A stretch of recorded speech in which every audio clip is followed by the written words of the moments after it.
ہم سب کے چینل کو ضرور سبسکرائب کریں۔ السلام علیکم۔ خبر اور تبصرہ کے ساتھ حاضر ہیں وجاہت مسعود اور عدنان کاکڑ۔ وجاہت صاحب، کل ایک اہم دن ہے، چیئرمین سینٹ کا، ڈپٹی چیئرمین کا انتخاب ہو رہا ہے، تو اس کے انتخاب کے اوپر تحریک انصاف اتنی ٹینشن کیوں لے رہی ہے، اور پی ڈی ایم ہے وہ کیوں اس کو اتنی اپنی ایک فتح کا ایک منظرنامہ تخلیق کیے ہوئے ہے؟ یعنی کیا پس منظر ہے، کیا فرق پڑ جائے گا چیئرمین سینٹ کسی کا آ جاتا ہے تو؟ دیکھیے، بنیادی طور پہ تو تحریک انصاف کو جو ایک ٹیکنیکل رکاوٹ رہی ہے گزشتہ 2.5 برس میں جو ان کی حکومت کے گزرے یا اس سے بھی تھوڑا سا اوپر، کہ انہیں قانون سازی میں مشکل پیش آ رہی تھی کہ سینٹ میں ان کی اکثریت نہیں تھی۔ ٹھیک ہے، تو عمران خان صاحب اور ان کی جو جماعت ہیں وہ قانون سازی کے لیے کھلا راستہ چاہتے ہیں، تو سینٹ کا چیئرمین اگر ان سے نہیں آتا تو انہیں ان کے لیے وہ رکاوٹ موجود رہے گی۔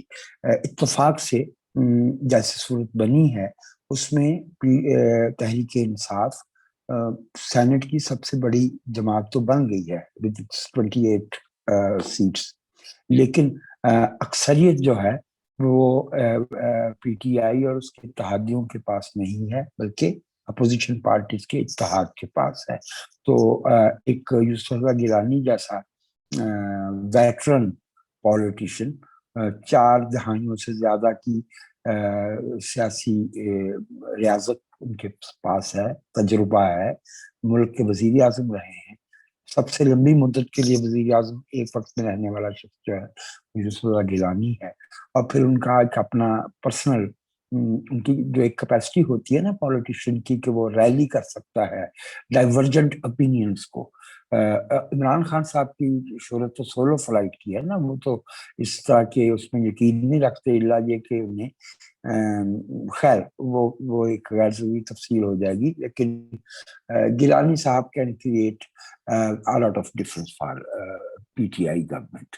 ایک تو یہ بات ہے، دوسری بات یہ ہے کہ پی ڈی ایم کی تحریک تو سپٹمبر میں جب اس کی تشکیل ہوئی تو اس کے بعد سے اس کا جو مومنٹم چلا آ رہا ہے اس میں آپ ذرا واقعات کی ترتیب پہ اگر غور کریں تو ضمنی الیکشن ہوئے، 6 میں سے جو ہے وہ 5 سیٹیں جو ہے وہ اپوزیشن پارٹیز نے جیتی ہیں، اور جو سینٹ کا الیکشن ہوا وہ کم و بیش ہر جگہ پہ وہی نتائج تھے جو متوقع تھے، سوائے ایک سیٹ کے جس پہ اصل میں مقابلہ ہوا، اور وہ تھا گیلانی صاحب اور حفیظ شیخ صاحب کا اسلام آباد سے۔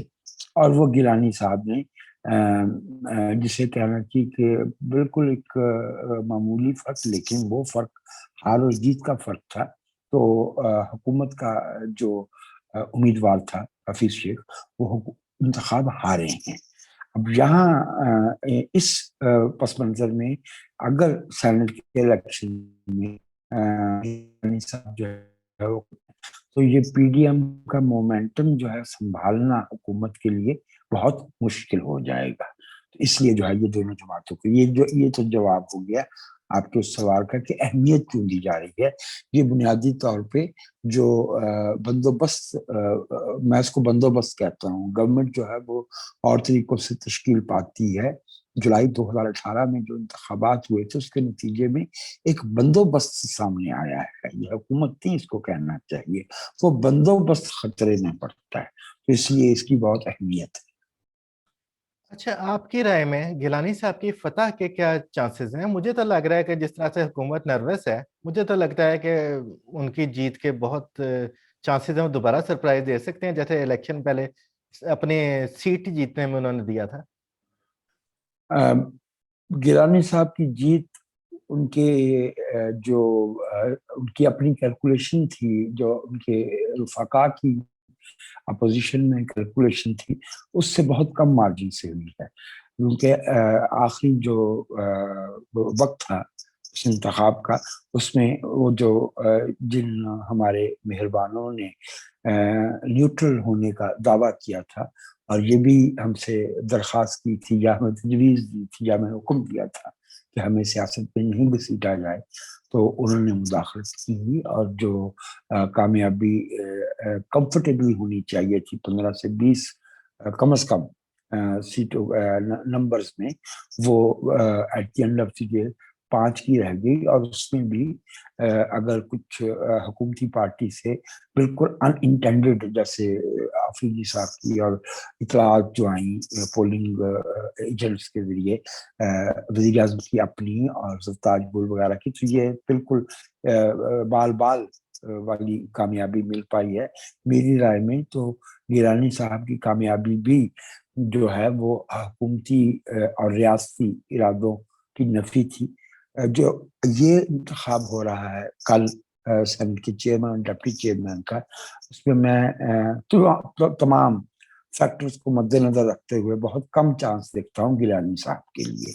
मेरी राय में जिन कुफ्तों ने ये बंदोबस्त जो मौजूदा है इसे उस्तवार किया है, वो नहीं चाहेंगे इस स्टेज पे कि इतनी बड़ी रुकावट जो है वो हुकूमत के सामने आए और अपोजिशन जो है उसकी जो लिवरेज है वो बढ़ जाए। तो there every effort will be made. और ऑलरेडी मैं आपसे अर्ज कर दूं, दो बहुत ही वाज़ेह इशारे मिल गए हैं। शिबली फराज साहब जो हुकूमत के तर्जुमान हैं, उन्होंने कहा कि हम हर हरबा इस्तेमाल करेंगे और हो सकता है हम बाय बुक नहीं जाएं। और जब आप पाकिस्तान जैसे मुल्क में कहते हैं कि हर हरबा इस्तेमाल करेंगे, तो उसका एक मतलब होता है। और फिर जो दूसरे साहब जो कि बहुत बाखबर होने का दावा भी करते हैं और शवाहिद भी ये हैं कि उनके बाखबर होने के के असबाब भी मौजूद हैं। शेख रशीद साहब, उन्होंने फरमाया है कि संजरानी साहब सिर्फ हुकूमत के उम्मीदवार नहीं है, रियासत के उम्मीदवार भी हैं। कि मैं एक तारीख का मामूली तालिब इल्म होते हुए आपसे अर्ज किए देता हूँ कि इस मुल्क की तारीख में जब रियासत और इस मुल्क के लोगों की राय में तसादम हुआ है तो अवाम की शिकस्त हुई है। और ये जुमला जो है शायद शेख रशीद साहब को तारीख में ये उनके एल्बेट्रॉस बन जाएगा। ये उनके गले में एक, आप तमगा कहना चाहते हैं तो वो तमगा कह लीजिए, वैसे मुतबादल लफ्ज भी मौजूद है, ये लटक जाएगा। क्योंकि इंतखाबात में रियासतों के उम्मीदवार नहीं होते, आईन इसकी इजाजत नहीं देता। शेख साहब ने कह दिया है तो उससे संजरानी साहब की कामयाबी के इम्कानात तो बढ़ गए हैं। लेकिन मैं ये आपसे अर्ज किया, मेरी राय है, मेरी राय में संजरानी साहब इंतखाब जीत रहे हैं। लेकिन और ये भी मैं आपसे अर्ज कर दूं कि ऑलरेडी एक से ज्यादा हलकों से मरीम नवाज, फजलुर रहमान और दूसरे हलकों से ये इतलात आ रही हैं जो सेनेटर्स जिन्होंने इंतखाब में हिस्सा लेना है, खुफिया राजकुमारी करनी है, उनसे राब्ते किए जा रहे हैं। पाकिस्तान की पॉलिटिक्स जो है वो बहुत नेबुलस है, वो बहुत तारीख गोशों आपने में तो दिल ही तोड़ अपना दिया आप जनाब। दिखाते। मैं तो कह रहा था कि किसका आपको दिल? पता है कि मुझे ना जरा रूहानियत से यानी बहुत दिलचस्पी है। मैं तो कह रहा था कि यूसुफ रजा गिलानी आ जाएंगे तो बहुत अच्छा हो जाएगा। एक यानी सेनेट के गिर्द भी एक नूरानी हाला कायम हो जाएगा। अच्छा, बहरहाल देखिए, इनके ना नूर जो है ना वो इम्तियाज नहीं करता। जब एक ऐसी रियासत जिसमें रियासत और हुकूमत का फर्क मिट जाए और जिसमें रियासत जो है वो अवाम के अख्तियारात को जो है एरोगेट कर ले, अपने अपने अपने कब्जे में कर ले, तो वहाँ रूहानियत जो है वो बजाते खुद ताकत की तरफ देखती है। रूहानियत भी तो ताकत पसंद होती है ना। हाँ, लेकिन ये तो वहदतुल वजूद में तो यही होता है ना। वहदतुल वजूद यही तो कहता है कि सब आपस में मिल जाएं। तो रियासत और जमहूरियत मिल रही है तो अच्छी बात है। लेकिन चलें, इसको छोड़ें, आप रूहानियत नहीं पे नहीं, क्यों नहीं मानते मेरी तरह। अदनान भाई, मैं ये मेरा शोभा नहीं है, मुझे रूहानियत में ना घसीटा जाए, इसलिए फिर हमें मैं इसको अगले न्यूट्रल मरले पे समझा जा जाए। रहा हूँ ना। अभी हमने प्लीज प्लीज, चेयरमैन आपकी सेनेट मेहरबानी। हमने चेयरमैन सेनेट है उनका जिक्र कर लिया। जो डिप्टी चेयरमैन के नाम है वो बहुत दिलचस्प आए हैं। एक तो उधर से हमारे जी मौलाना अब्दुल गफूर हैदरी का आया है। और ये जी एक बड़े मुश्तरका से उम्मीदवार हो सकते हैं पीडीएम की तमाम जमातों के। दूसरी जी तरफ जो जी जी, वजीर बिल्कुल वो आजम ने हैं नामजद वो किया है, मुश्तरका है। जी उन्होंने किया है कि मिर्जा जी। अफरीदी साहब को नामजद किया है। ये कभी इनका नाम सुनने में नहीं आया, अचानक संजरानी साहब की तरह गायब से नमूदार हुए हैं ये। और ये आप बता रहे हैं कि हाँ, रियासती ये उम्मीदवार एग्जैक्टली हैं ये। देखिए ना, ये देखिए, इमरान खान साहब की हुकूमत के बारे में बहुत सी बातें कही जाती हैं, सहाफ़ती हलकों में भी और सियासी हलकों में भी। एक पहलू जो है उस पे कम नजर गई है कि जिससे हम इकोनॉमिक्स की जरा नॉन एकेडमिक लुगत में न्यू मनी कहते हैं ना, नई दौलत, और big money, new big money. Imran Khan साहब की हुकूमत बुनियादी तौर पे न्यू बिग मनी के गिर्द घूमती है। तो ये मिर्जा अफरीदी साहब जो हैं, और जो इनके अफरीदी साहब जिन्हें पीपल्स पार्टी के टिकट पर जो सेनेटर हुए हैं, ये सब मेरे भाई, ये न्यू बिग मनी है। वो अब्दुल कादर साहब हूँ बलूचिस्तान से, या वो अबलो साहब वो जो वहां से हुए हैं, सिंध से हुए हैं, खुद पंजाब से, ये बुनियादी तौर पे ये जो बंदोबस्त जुलाई 2018 से ऑनवर्ड है, ये ओल्ड मनी के मुकाबले में न्यू बिग मनी का कंग्लोमेरेट है। ये उस कुव्वत का जो है वो सियासी एक अख्तियार पे गलबा है। तो मिर्जा अफरीदी साहब का जो इंतखाब है वो इमरान खान साहब के उसी पुराने रुझान की का तसलसल है, जिसमें उनके रफ़ाका में जहांगीर तरीन हैं, अलीम खान साहब हैं, आज़म सवाती साहब हैं, और भी बहुत से ऐसे अहबाब मौजूद है। आखिर उन्होंने जिस उम्मीदवार को टिकट दे के उससे वापस लिया था अपनी जमात के एहतजाज पे, वो उम्मीदवार किसी ना किसी साइड लेन से, पतली गली से बिलाखिर सेनेट में पहुंचा, और उसके बाद वो इमरान खान साहब के पास पहुंचा, और वो उनको तहरीक पीटीआई में शामिल कर लिया गया। मेरा इशारा अब्दुल कादर साहब की तरफ है। तो मैं दोबारा अर्ज कर रहा हूँ कि इसमें जो अब्दुल गफूर हैदरी हैं, विद ड्यू रिस्पेक्ट, वो बहुत वेटरन पार्लियामेंटेरियन है, उनके उनकी सियासत में तसलसल पाया जाता है। वो जमहूरी हलकों में भी एक मकाम रखते हैं, वो मजहबी हलकों में भी उनको जो है वो एहतराम की नजर से देखा जाता है, और वो अपने लफ्जों के इंतखाब में मुहतात वाक़ हुए हैं।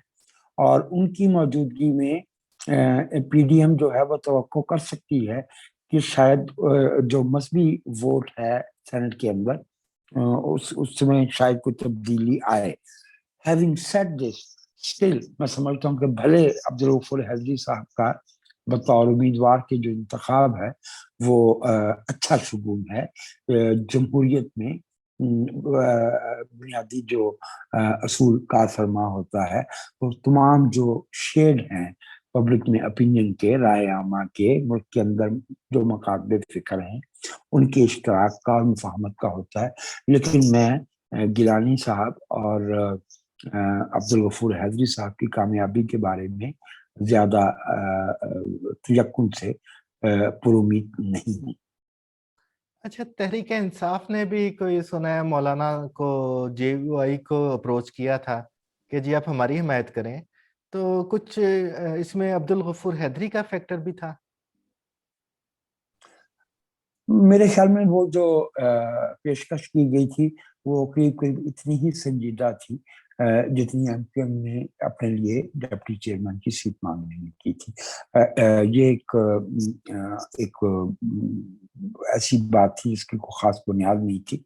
अब्दुल गफूर हैदरी जमीयत उलमाए इस्लाम के वेटरन लीडर हैं, और सेनेट में और मुख्तलिफ सतहों पे अवामी नुमाइंदगी का वसी तजुर्बा रखते हैं। उन्हें इस तरह से जो है वो उनकी आंखों में जो है ना वो मिठी नहीं डाली जा सकती थी। वो जिनके उम्मीदवार थे वो उन्हीं के टिकट पर डिप्टी चेयरमैन के लिए इंतखाब लड़ रहे हैं। अच्छा, जनाब आसिफ जरदारी साहब हैं, सबसे भारी उनको माना जाता है और कई मर्तबा उन्होंने साबित भी किया है।